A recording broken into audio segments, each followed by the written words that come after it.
Todavía, porque hay un pueblo que alaba, que sirve, que nosotros como pueblo de Dios estamos orando, clamando cada momento de madrugada, porque dice la palabra de Dios, el que me busca de madrugada me halla.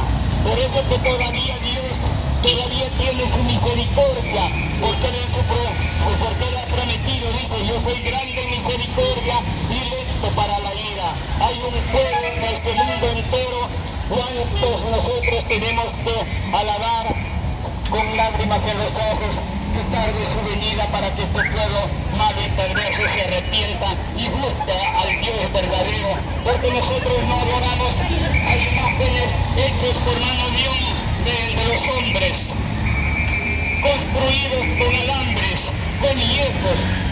Eso se llama dioses muertos.